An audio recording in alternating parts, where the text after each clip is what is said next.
할렐루야. 올해 우리 2024년도 우리 교회의 주제입니다. 목표는 Amazing God. 하나님을 기대하라. 위대하신 하나님, 놀라우신 하나님. 올 한 해 꽤 주제가 구체적이지 않습니다. 원래 주제는 구체적으로 정해야 되고 해야 되는데 이번에는 그냥 좋은 것 같아서 Amazing God, 하나님의 놀라운 일을 우리가 어떻게 될지 모르잖아요. 하나님의 세계가 어떻게 이루어지는. 하지만 기대하자. 절망 중에 있어도, 또 우리가 낙심 가운데 있어도 야 이건 도저히 안 되겠다 하는 그런 상황 속에 있어도 하여튼간 우리 기대하자. 왜요? 하나님이시니까. 오늘 그 믿음 가지고 우리가 이제 벌써 많이 지났습니다. 꽤 지났죠? 벌써 이제 5월 절반이 다 지나가고 있는데요.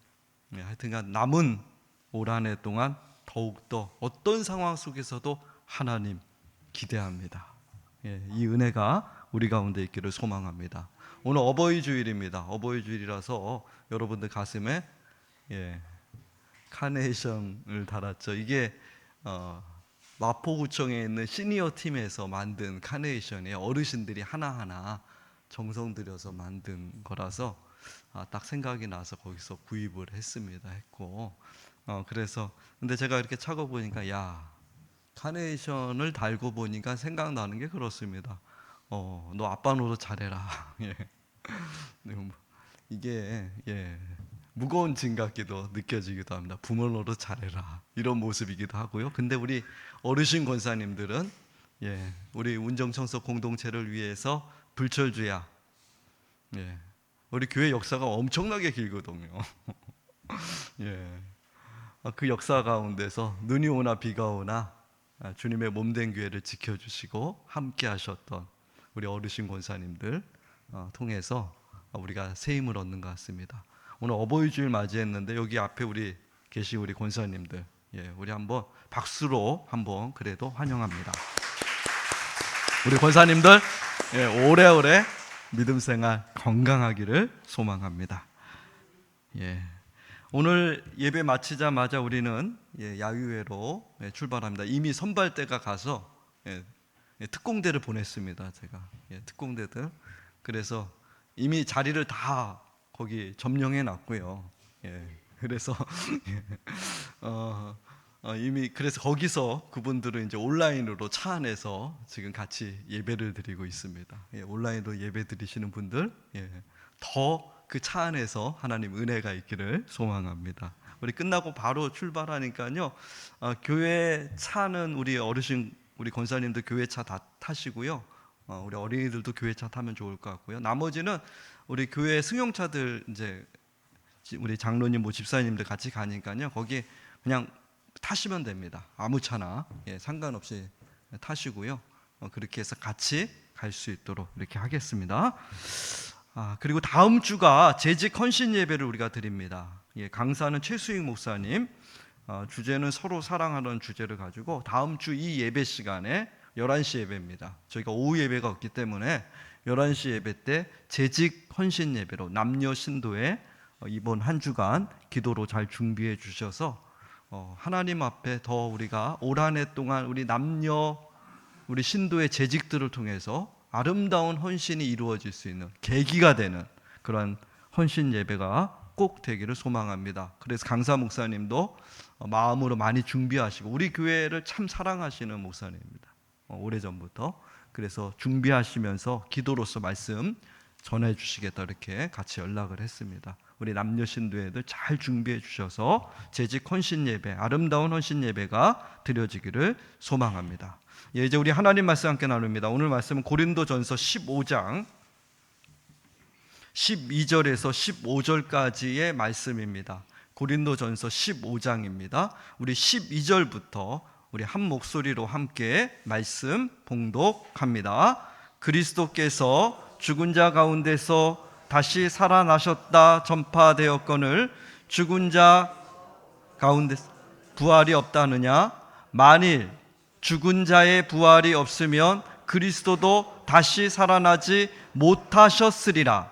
그리스도께서 만일 다시 살아나지 못하셨으면 우리가 전파하는 것도 헛것이요 또 너의 믿음도 헛것이며 또 우리가 하나님의 거짓 증인으로 발견되리니 우리가 하나님이 그리스도를 다시 살리셨다고 증언하였음이라. 만일 죽은 자가 다시 살아나는 일이 없으면 하나님이 그리스도를 다시 살리지 아니하셨으리라. 아멘. 예. 부활절을 지난 후부터 우리가 부활절부터 오늘까지 7번째 주일을 우리 부활 살다라는 주제를 가지고 말씀을 쭉 나누었습니다. 나누었는데 가장 큰 주제는 우리가 어떻게 부활을 지금 우리 삶의 자리에서 우리가 누릴 수 있을까라는 그 주제입니다. 7번 말씀을 전하면서 제 나름대로 다시금 부활 삶이 과연 무엇인지를 설교를 준비하니까 고민하지 않을 수 없었고요. 또 생각하지 않을 수 없었습니다. 부활을 산다는 것이 도대체 뭐냐. 그래도 아직까지도 다 정리는 안 된 것 같습니다. 아직도 갈 길이 멀구나라는 이런 생각도 해보면서요. 그래서 오늘 마지막 주간입니다. 다음 주부터는 이제 성령 강림절로 접어듭니다. 오늘 부활 후 마지막 7번을 지키는 거예요. 부활 후부터, 부활절부터. 그러니까 7이라는 숫자는 여러분 기독교에서는 엄청 중요한 숫자입니다. 예. 그 완전수라고도 얘기하고요. 가장 빛나는 숫자를 기독교에서 이야기도 합니다.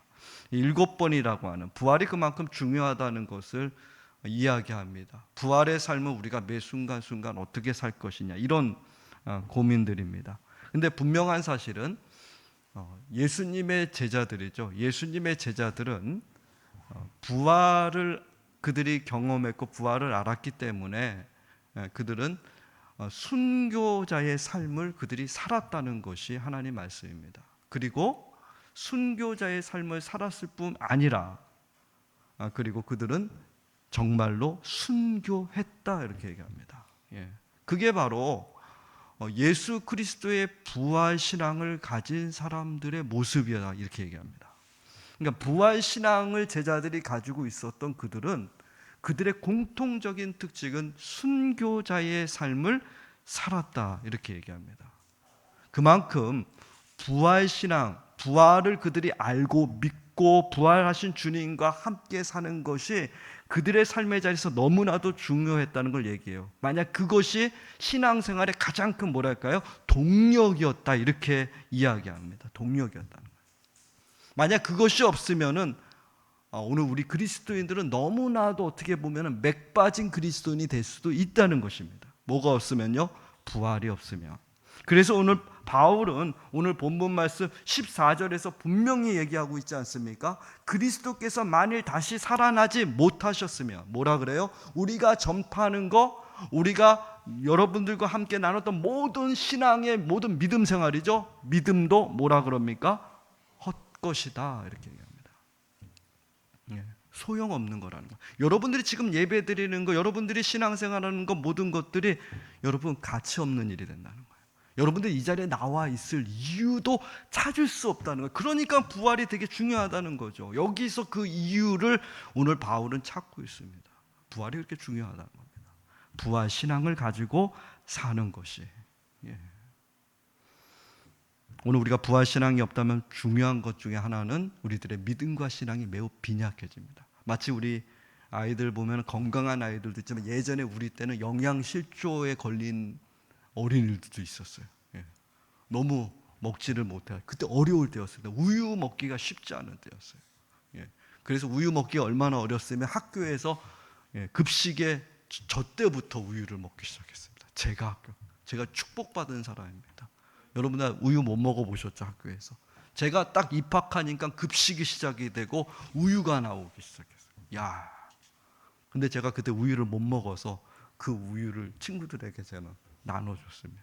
그래서 제가 이렇게 삐쩍 말라지 않았습니까? 그런 시대. 근데 영양실조에 걸린 사람들이 많았어요. 근데 여러분, 오늘 우리가 부활신앙이 없다면 그와 동일하다는 거예요. 맥 빠진 신앙 될 수 있다는 거. 그렇게 얘기해요. 그럼 부활신앙이 그렇다면 왜 그렇게 소중하고 중요합니까? 오늘 7번째 시간들을 통해서 어떻게 결론적으로 이야기하는 말씀입니다. 첫 번째, 그거는 부활신앙은 오늘 하루를 헛되지 않게 살 수 있는 능력입니다. 제가 7번 부활 강조하면서 계속해서 이야기했던 것의 중심이에요.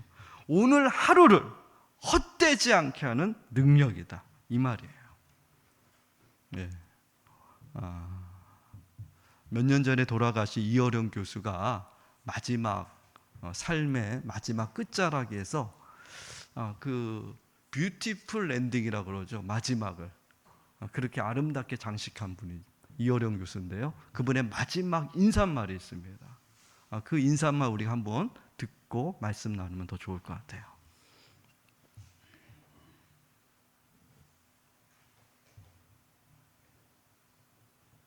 그러나 이것이 기회입니다. 이것이 저의 결론입니다.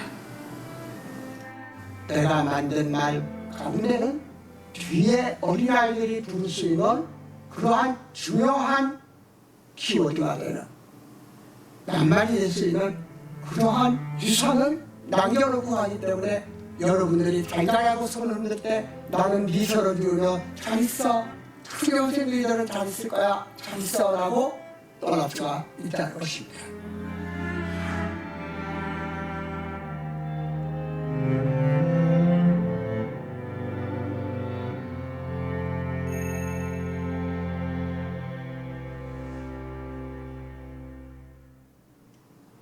헤어지는 인사만 제대로 해야 될 것 같습니다. 잘 있으세요. 여러분들 잘 있어요. 네, 이어령 교수님의 마지막 말입니다. 여러분 잘 있으세요. 네, 잘 있으세요. 저는 이 얘기 들으면서 이렇게 들려요. 여러분 오늘 하루 제대로 사셔야 됩니다. 오늘 하루 정말 잘 살아야 됩니다. 이어령 교수 가장 강조했던 것이 메멘토 모리 아니겠습니까? 오늘 하루 이거 정말 잘 살아야 된다. 결코 쉬운 일이 아니라는 겁니다. 오늘 하루를 잘 사는 것. 여러분 우리가 살아봐서 알잖아요. 인생 살아봐서 알잖아요. 하루하루 산다는 것이 결코 만만치 않다는 것. 결코 쉽지 않다는 거예요. 여러분 이 하루하루를 정말 알차고 여러분 충만하게 산다는 것이 절대로 만만한 것이 아니라는 거예요. 그냥 되는 것이 결코 아니라는 거예요. 살아볼수록 더 알아요. 이 하루하루가. 여러분 오늘 하루를 우리가 망치면 그 데미지는 일주일을 간다는 거 아십니까? 오늘 하루를 내 욕망과 내 욕심 속에 가득 차서 이 하루를 망쳐버리면 여러분 그것이 일주일 가는 거 알아요?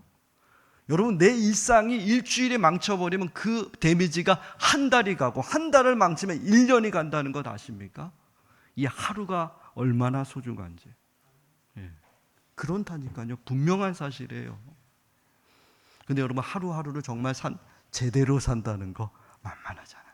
그래서 여러분 예수님께서 뭐라 그럽니까? 하루 아픔과 하루 고통과 하루 분노 그날로 끝내라 얘기해요.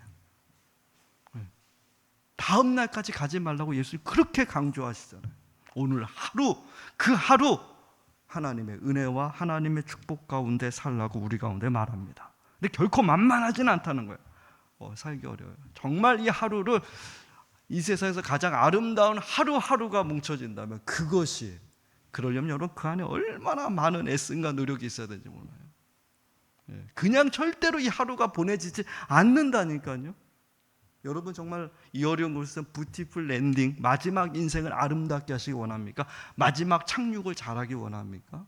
그렇다면 여러분 분명한 사실이에요. 오늘 하루입니다. 이 하루. 그래서 예수님께서 여러분 낙심하고 좌절한 제자들이었죠. 완전히 자포자기해가지고 인생 마음대로 되라 이랬던 제자들, 그들에게 찾아와서 예수님 하신 말씀이 무엇입니까? 요한복음 21장 12절에 보면 예수께서 이르시되 뭐라 그래요? 와서 조밥 먹자, 밥 먹자 이렇게 얘기해요.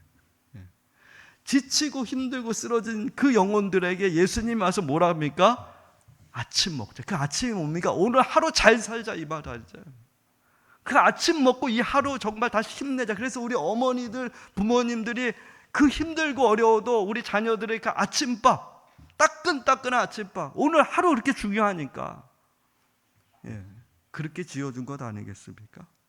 그래서 예수님께서도 제자리에 와서 밥 먹자. 부활하신 주님께서 오셔서 천지 만물을 창조하신 주님께서 오셔서 와서 하신 말이 그거예요. 같이 아침 먹자. 예. 여러분, 오늘 하루라는 것이 얼마나 소중한지 모릅니다. 이 하루를 충만하게 살기 원합니까? 하나님의 말씀은 이 하루를 어떻게 보내라고 얘기합니까? 여러분, 부활신앙으로 가득 찼던 바울은 우리에게 데살로니가전서 5장 16절에 이렇게 얘기합니다. 항상 뭐하라 그래요? 항상 크게 얘기해야죠. 항상 범사에 쉬지 말고, 예, 이는 너희를 향하신 하나님의 뭐라고요? 뜻이니라. 여러분, 바울이 하루를 이렇게 보냈다고 얘기해요. 이게 충만하다는 거 아니겠어요? 이게 충만한 하루 아니겠습니까? 항상 기뻐하라, 쉬지 말고 기도하라, 범사에 감사하라. 이게 충만한 거예요. 여러분, 이렇게 살 수 있는 가장 큰 힘과 원동력이 어디 있습니까? 두말할 것도 없습니다. 그게 바로 부활신앙입니다. 예. 그래서 예수님, 부활하신 주님께서 제자들에게 와서 말하는 거예요. 나와 함께 이 아침밥 먹고 힘내서 한번 제대로 한번 이 하루 살아보자. 어렵고 힘들죠. 예. 여러분, 이 하루가 모여서 여러분들의 인생을 아름답게 하지 않겠습니까? 여러분, 그 충만한 삶의 그 근원엔 부활신앙이 있어요. 그래서 부활하신 주님께서 우리와 와서 같이 아침 먹자 그러는 거예요. 여러분, 오늘 하루가 망가질 수도 있고 힘들 수도 있습니다. 근데 여러분, 부활하신 주님 바라보시고, 여러분들에게는 뭐가 있어요? 부활신앙이 있어요. 그 부활신앙으로 이 하루를 아름답게 만들어가기를 소망합니다. 두 번째, 부활신앙은 예수 따라를 선택할 수 있는 능력이 됩니다. 예수 따라. 예수 따라를 얘기할 때 가장 여러분 생각나는 분이 바울 선생님입니다. 바울이 가장 많이 생각나. 예수 따라. 바울같이만 살아보십시오.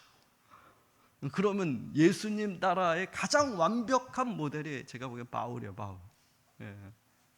바울이 어떻게 살았습니까? 고린도후서 11장 24절에 이렇게 얘기해요. 나는 유대인들에게 40에 하나 감한매를 5번 맞았으며, 그리고 3번 태장으로 맞고 1번 돌로 맞고 3번 파손하고 일주야를 깊은 바다에서 보냈다. 이렇게 얘기해요. 바울이 이렇게 살았다.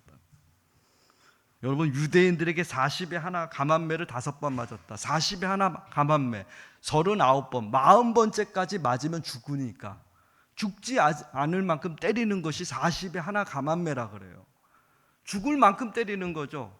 죽으면 안 되잖아요. 그럼 책임져야 되니까. 예. 그래서 그게 40에 하나 감한매예요. 그거를 5번이나 맞았대요. 태장이 뭡니까? 여러분, 옛날에 엎어놓고 곤봉, 우리나라 그 엉덩이 철썩 서서 때리던 거, 그런 기억나죠? 예, 그 태장으로 죽어라 맞았다는 거예요. 3번이나 맞았대요. 태장으로. 예. 바울이 이렇게 살았다고 해요.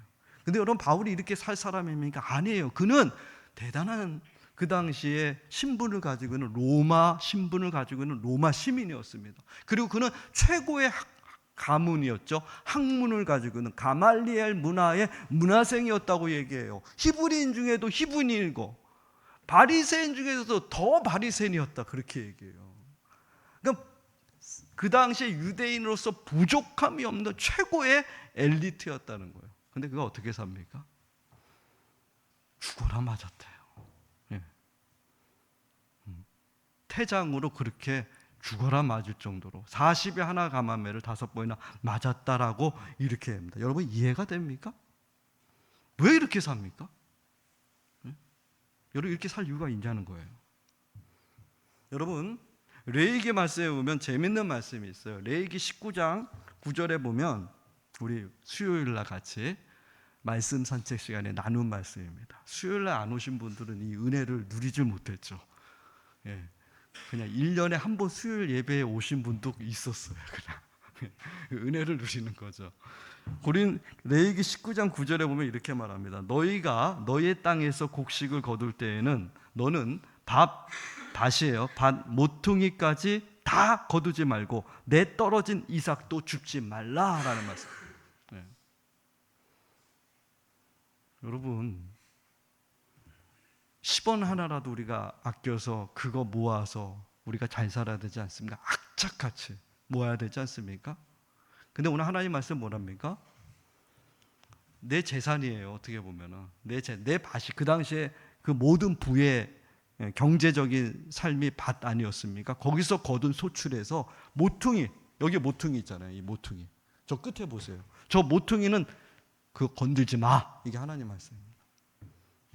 너 저거 건들면 하나님 뭐라 그러십니까? 뭐라 그러셔요? 너 가만두지 않을 거야. 이렇게 얘기하시는 것 같아요. 저거는 너 거 아니야. 저 모퉁이는. 근데 그 모퉁이의 그 길이가 정해지지 않았대요. 그 당시에. 얼마만큼, 몇 미터만큼 모퉁이 남겨놔. 이런 말 없대요.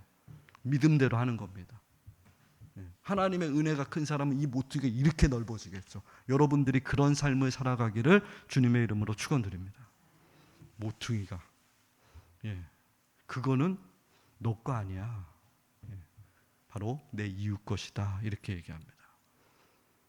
여러분 이 말씀을 가지고서 초대교회가 어떻게 살았습니까? 사도행전 4장 32절에 보니까 초대교회인들이 뭐라 그러냐면 자기 재산을 자기 것이라고 하지 않고 모든 것을 나눠 썼다 이렇게 얘기해요. 이 밥 모퉁이 정신이에요 이게. 그 하나님 말씀을 붙들고서 그들이 어떻게 살아갑니까? 자기 재산을 자기 것으로 여기지 않고 그 재산을 나눠 썼다 이렇게 얘기해요. 나눠 썼다. 여러분 이렇게 산다는 게 여러분들 삶의 자리에서 어떻습니까? 내가 그렇게 악착같이 벌은 건데 아니 그 모퉁이 너 거 아니야. 그건 내놔. 여러분 그렇게 할 수 있습니까? 내가 이렇게 땀 흘려서 뻘뻘뻘뻘 거리면서 악착같이 그냥 죽으나 사나 했는데 여러분 그렇게 할 수 있느냐는 거예요. 여러분 그 한동대가 기독교 대학 아니겠습니까? 그 한동대의 총장 김용길 20년간 총장직에 있으면서 그 20년 동안 그 한동대에서 가장 강조했던 거 20년 동안 그 철학이었대요. 슬로건이 뭐였냐면 공부해서 뭐 하자고요? 남주자 그랬대요. 배워서 남주자. 이거 정신. 이게 무슨 정신? 기독교 정신이죠. 이게 예수의 정신이죠. 배워서 남주자. 예수님이 그러잖아요. 너 높은 자리에 올라가고 싶으냐? 그래 높은 자리에 올라가라. 근데 거기서 뭐 하라고요? 섬겨라. 섬기려고 올라가는 거 아니겠습니까? 여러분 왜 잘 살려고 그럽니까? 하나님 말씀은 왜 부자 되려고 그럽니까? 나누려고. 그게 하나님 말씀이에요. 근데 세상에서 보기엔 뭐 어떻습니까? 어리석어 보이죠. 왜 그렇게 살아? 너도 하나 살기 힘든데 무슨 이웃하고 나누고서 그를 위해서 희생하고 섬겨? 너나 잘해. 여러분 그렇게 얘기하지 않겠습니까? 세상에서 이렇게 사는 것이 말이 되냐는 거예요. 경쟁 사회에서 내가 쟤를 깔고 뭉개고 눌려야지 내가 올라서는 건데 여러분 그를 위해서 내가 삶을 갖다 같이 나눌 수 있습니까? 그게 말이 되느냐는 거예요. 근데 오늘 예수님의 정신은 뭡니까? 그 말도 안 되는 그 길을 가라는 거예요. 그래서 그 길 가는 사람 많지 않다 그래요. 예수 따라가는 길은 그래서 협착하고 좁다고 예수님 얘기합니다. 아주 좁다는 거예요. 못 간다는 거예요. 세상 길은 넓지만 누가 거기 갑니까? 손해보는데 믿지는 것 같은데 공부해서 나 잘 살기도 바쁜데. 그래서 여러분 공부하는 학생들의 최고의 꿈이 뭡니까? 조물주 다음에 건물주라고 그러잖아요. 그러고 살아가는 사람들한테 너 공부해서 이웃에게 너의 모든 것을 나눠줄 수 있겠니? 섬길 수 있겠니? 누가 그렇게 삽니까? 근데 여러분 예수 따라가 어떤 길이에요? 바로 그 길 가는 거예요. 예수 따라가. 근데 여러분 예수 따라 그 길 걸어갔던 사람들의 그 길을 선택할 수 있는 거, 그 힘이 어디 있습니까? 어떻게 그 길 갑니까? 그게 바로 부활신앙 아니겠습니까? 부활신앙. 부활하신 예수 그리스도를 믿었던 사람들. 부활신앙이 있었기 때문에 바울이 그 고난의 자리에 들어가는 거예요. 세상에선 미련하고 어리석다 하지만 그에게 뭐가 있어요? 부활신앙이 있으니까. 하나님께서 마지막 날 영광으로 갚아줄 뿐만 아니라 지금 이 자리에 부활하신 주님이 나와 내 인생을 책임져 줄 것을 믿기 때문에 그 믿음과 확신이 분명히 있었기 때문에 그래서 부활신앙 가진 사람들이 여러분 끝까지 십자가의 길을 걸어갔다는 거예요. 포기하지 않고 중간에 얼마나 유혹들이 많겠어요. 수많은 일들이 많겠어요. 끝까지 걸어갈 수 있는 힘. 여러분 세상에 유혹들이 얼마나 많습니까? 근데 부활하신 주님을 여러분들이 믿는다면, 그 부활하신 주님 오늘 나와 함께 하심을 믿는다면, 그래서 내가 오늘 부활의 삶을 하루하루 살겠다 다짐하는 여러분들이라면, 여러분 그 믿음과 그 신앙이 있다면 오늘 우리는 예수 따라라는 십자가의 길이라는, 세상에서는 미련하고 어리석다고 하는 그 길을 선택할 수 있는 하나님의 자녀가 되리라고 믿습니다. 여러분 그게 선택할 수 있는 하나님의 귀한 백성들이 꼭 되시기를 바랍니다. 말씀 마무리하겠습니다. 오늘 말씀 마무리는 예수님의 12 제자의 마지막입니다.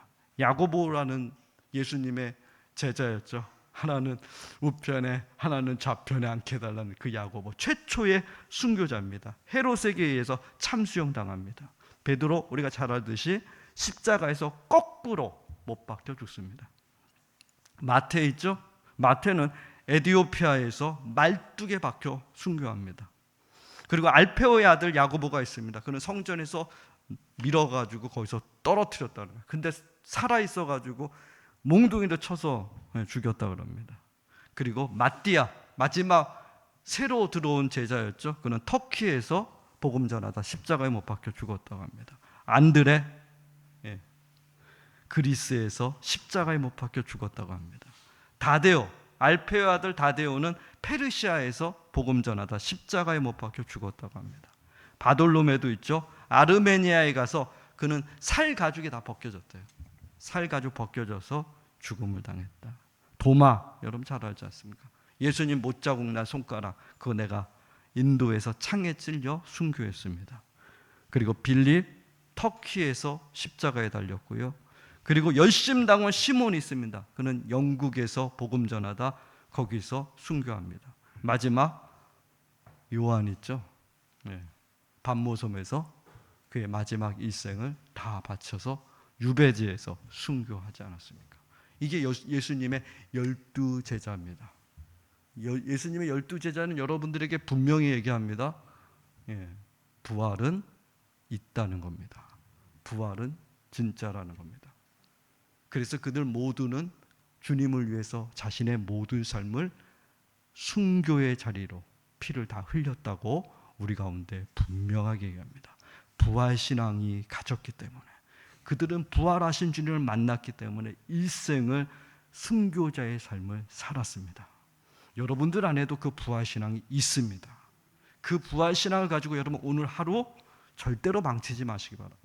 여러분 또한 그 부활신앙을 가지고 오늘 세상 유혹과 환란이 있을지라도 주님의 길 선택하시는 하나님의 거룩한 백성들이 꼭 되시기를 주님의 이름으로 축원드립니다. 기도하시겠습니다. 하나님 고맙습니다. 오늘 부활 후